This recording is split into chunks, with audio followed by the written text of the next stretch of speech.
Sesungguhnya Allah Ta'ala berfirman secara khusus perkara yang berkait dengan perjuangan untuk menegakkan agama Allah. وَلَا تَقُولُوا لِمَنْ يُقْتَلُ فِي سَبِيلِ اللَّهِ أَمْوَاتٌ بَلْ أَحْيَاءٌ وَلَكِنْ لَا تَشْعُرُونَ. Dan janganlah kamu mengatakan bahawa sesiapa yang mati terbunuh atau mati dibunuh dalam peperangan, dalam perjuangan menegakkan agama Allah itu orang-orang yang mati. Bahkan mereka itu adalah orang-orang yang hidup di alam barzakh di sisi Allah Ta'ala, tetapi kamu tidak dapat menyadarinya. Apakah dia perjuangan fi sabilillah itu? Ini dihuraikan oleh Quran dan hadis. Di antara hadisnya ialah seorang lelaki di kalangan sahabat datang menghadap Rasulullah sallallahu alaihi wasallam. Ya Rasulullah, ar-rajulu yuqatilu liyura makanuh, yuqatilu lil maghnami, yuqatilu ammiyan, faman fi sabilillah. Wahai Rasulullah, orang yang berperang supaya dilihat oleh orang dia berani. Orang yang berperang tujuannya untuk mendapat harta rampasan. Orang yang berperang kerana mempertahankan puak, mempertahankan keluarga, mempertahankan bangsa. Semata-mata. Siapakah fi sabilillah? Jawab Rasulullah sallallahu alaihi wasallam, alladhi yuqatilu litakuna kalimatullahi hiyal ulya fa huwa fi sabilillah. Orang yang berjuang supaya kalimah Allah itu tinggi, maka itulah dia fi sabilillah. Berjuang supaya kalimah Allah itu tinggi. Apa makna meninggikan kalimah Allah? Disebut di dalam ayat-ayat yang banyak. Di antaranya firman Allah Ta'ala, huwa alladhi arsala rasulahu bil huda wa dinil haq liyuzhirahu 'ala ad-din kullih walau karihal musyrikun. Dialah Tuhan yang telah mengutuskan rasulnya, yakni Nabi Muhammad sallallahu alaihi wasallam, dengan petunjuk dan agama yang sebenar, yakni agama Islam, supaya meninggikan agama ini mengatasi ajaran-ajaran yang lain. Ajaran yang lain itu sama ada agama-agama yang lain daripada Islam, undang-undang yang lain daripada undang-undang Islam, pahaman yang lain daripada pahaman Islam, mestilah di bawah Islam. Islam mengatasi segala-galanya, walaupun dibenci oleh orang-orang musyrikin.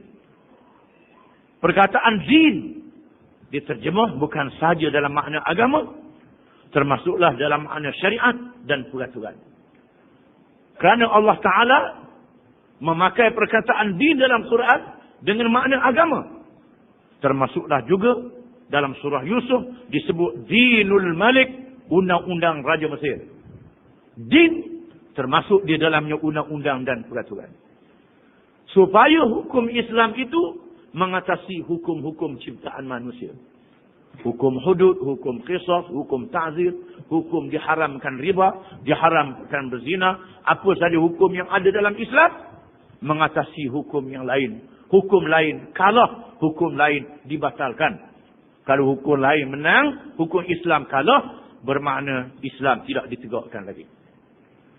Sabda Rasulullah sallallahu alaihi wasallam, al-Islamu ya'lu wa la yu'la alaih. Islam itu tinggi, tidak boleh ditinggikan di atasnya. Kemudian disebut di dalam hadis-hadis yang banyak yang menghuraikan. Di antaranya ialah laisa minna man qatala ala asabiyah, laisa minna man mata ala asabiyah, laisa minna man da'a ila asabiyah. Bukan dari kalangan kami orang yang berjuang di atas dasar asabiyah.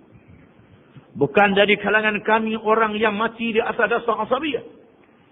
Dan bukan dari kalangan kami orang yang menyeru kepada jalan asabiyah. Lalu sahabat bertanya, mal asabiyatu ya Rasulullah? Apakah dia asabiyah itu wahai Rasulullah? Jawab Rasulullah sallallahu alaihi wasallam, an tu'ina qaumaka ala zulmi Makna asabiyah itu ialah kamu menolong kaummu, puakmu, bangsamu di atas zalim. Oleh kerana dia bangsa kita, puak kita, dia zalim, kita tolong juga. Tak betul, kita tolong juga. Inilah yang termasuk di dalam pahaman nasionalisme. Pahaman kebangsaan menjadi akidah. Sehingga bangsa mengatasi agama. Mengatasi yang lain. Ini termasuk di dalam pengertian asabiyah. Walaupun tak disebut nasionalisme, tapi termasuk di dalamnya. Pada hari peperangan Uhud, Rasulullah SAW melihat dua mayat yang mati dibunuh. Dua-dua mayat ini berperang dalam peperangan Uhud. Rasulullah menunjuk mayat ini masuk syurga. Mayat ini masuk neraka. Mayat yang ditunjuk masuk syurga itu, orang kenal dia orang kafir. Macam mana dia boleh masuk syurga? Setelah dia siasat, rupanya dia telah masuk Islam. Belum diketahui oleh orang ramai. Ketika hampir berlakunya perang Uhud, dia masuk Islam. Ketika Islam dalam keadaan susah, dia tahu Islam ni benar, dia masuk Islam. Di antaranya Mukhairiq, seorang Yahudi Madinah yang mewakafkan hartanya fi sabilillah. Lalu dia mencari perang Uhud dan dia mati dalam perang Uhud. Ada pemayat yang dikatakan masuk neraka itu, padahal dia berperang bersama dengan Nabi SAW. Bila dia siasat, didapati bukan kerana Islam. Dia berperang kerana dia orang Madinah. Kerana orang Mekah mari langgar Madinah, kita kena lawan dia. Maka dia mati di atas dasar tanah air Madinah. Bukan di atas dasar menegakkan Islam. Bukan di atas dasar Madinah itu bumi Islam. Tapi semata-mata di atas dasar tanah air. Kita naklah sedar, bangsa dan tanah air ini adalah perkara cabang. Yang menjadi asas yang penting ialah Islam itu. Kalau bangsa dan tanah air tak dibina di atas Islam, maka tidak ada arti dan tidak ada makna. Di sinilah hikmatnya Rasulullah SAW diperintah berhijrah ke Madinah, kemudian diperintah menyerang Mekah, negerinya sendiri. Menyerang Mekah, negerinya sendiri. Yang memerintah Mekah itu bukan orang Parsi, bukan orang Rom, bukan orang Cina, bukan orang India. Yang memerintah Mekah itu ialah orang Arab daripada keluarga Rasulullah SAW. Di sini menunjukkan bahawa perjuangan itu mestilah di atas nama Islam. Lillahi ta'ala. Kerana Allah Ta'ala. Bukan kerana yang lain. Maka berkhidmat untuk negara. Berkhidmat untuk tanah air. Yang buat hadis pula. Al-hubbul watan minal iman. Itu bukan hadis. Ini bohong. Bukan hadis. Man ta'ammada alayya muta'ammidan. Man kataba alayya muta'ammidan falyatabawwa maq'adahu minan nar atau kama qala. Barang siapa yang mengadakan perkara bohong dengan sengaja terhadap aku, dia menyediakan tempat duduk dia dalam neraka. Nabi kata. Banyak tulisan-tulisan kononnya Nabi bersabda hubbul watan minal iman.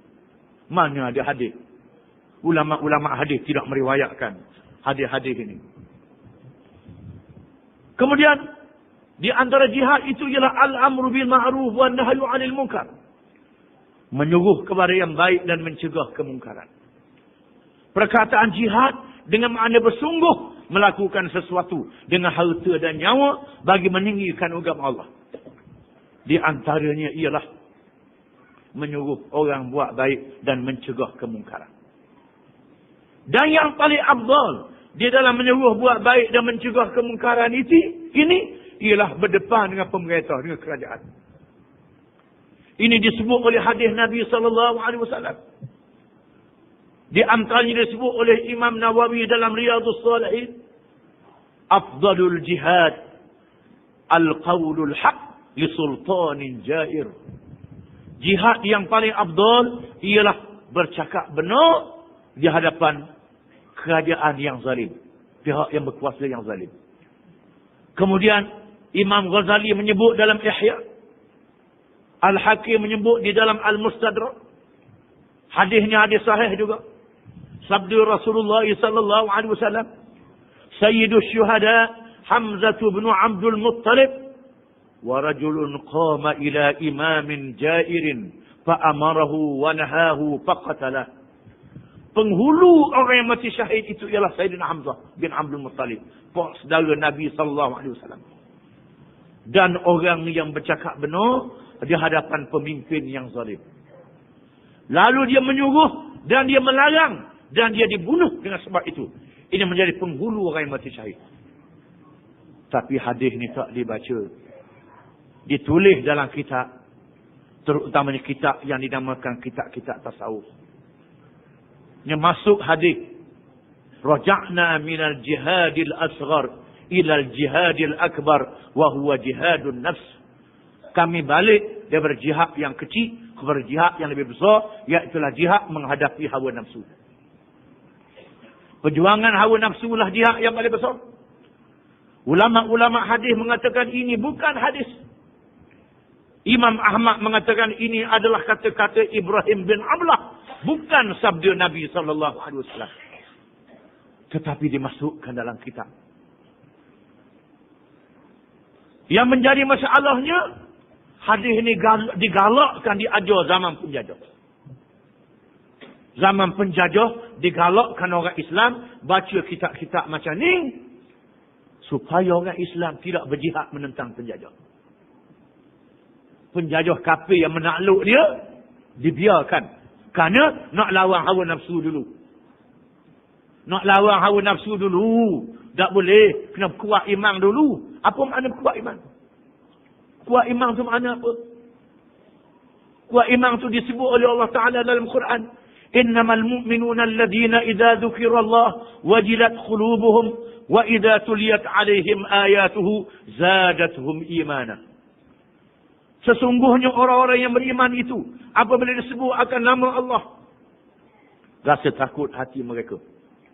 Dan apabila dibaca akan ayat-ayatnya, dibaca akan ayat-ayat Quran, dan dibaca akan ayat-ayat yang melihat akan kejadian langit, bumi, manusia dan lain-lain, yang dibaca dengan ilmu sains dan lain-lain, zadatuhum imana.